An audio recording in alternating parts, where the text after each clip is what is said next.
శ్రీమాత్రే నమః. శ్రోత మహాశైలకు ప్రేక్షక మహాశైలకు శుభాభివందనములు.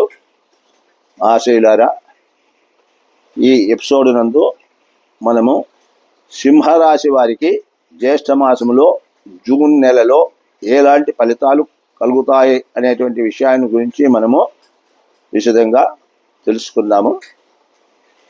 ఈ సింహరాశి వారికి ఈ నెలలో శుభ ఫలితాలే ఉంటాయి. మొత్తం మీద చివరికి ఈ నెల ఆఖరికి చూసుకుంటే వాళ్ళకు ఫలితాలు శుభంగానే కలుగుతూ ఉంటాయి, శుభంగానే కల్పిస్తాయి. అనుకున్న పనులు వీళ్ళు నెరవేర్చుకుంటారు. ఎందుకంటే గురువు ఏకాదశంలో ఉంటాడు. ఏకాదశంలో ఉన్న గురువు మనకు లాభాలు చేకూరుస్తాడు. గురువు చేసేటువంటి పని ఆ పనిగా మనము ఏ పని చేసినా ఆ పనుల్లో మనము లాభాలు గడించేటువంటి అవకాశాలు ఉంటాయి. ఆర్థిక సమస్యలు ఏవైనా ఉంటే ముందు అవన్నీ కూడా తొలగిపోతాయి, ఆర్థికంగా మెరుగుపడతాయి. చేసేటువంటి పనుల యందు లాభాలు గడిస్తారు. వృత్తిరీత్యా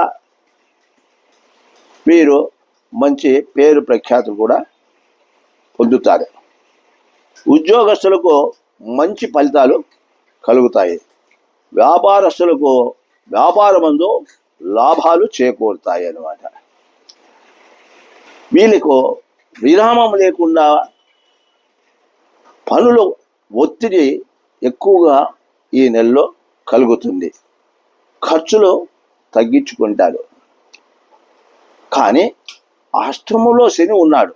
వీళ్ళకు అష్టమ శని కాబట్టి ఈ అష్టమ శని పరిహారార్థము వీళ్ళు శనికి పూజలు చేసుకోవడము, జమ్మి చెట్టుకు ప్రదక్షిణాలు చేయడము, కాలభైరవుని దర్శించడము, శని స్తోత్రాలు పఠించడము, ఇటువంటివన్నీ కూడా ఈ శనికి సంబంధించినటువంటి ఏవైనా సరే శని క్షేత్రాన్ని దర్శించడము, ఇవన్నీ చేస్తే ఆ శని యొక్క ప్రభావం వీళ్లకు తగ్గుతుంది. ఈ శని అష్టమ శని కొన్ని కష్టాలు కలిగజేస్తాడు. అష్టమం నిధనం రంధనం పాపం ఆయుర్మృతి రుజాని. కాబట్టి అష్టమంలో శని ఉన్నాడంటే కొన్ని కష్టాలు వస్తాయి. అంటే ఆ కష్టాలు పడినా కూడా వాళ్లకు పనుల యందు శుభాన్ని చేకూరుస్తాడు గురువు. కాబట్టి మీరు దయచేసి ఈ యొక్క కర్కాటక రాశి వాళ్ళు జ్యేష్ఠ మాసంలో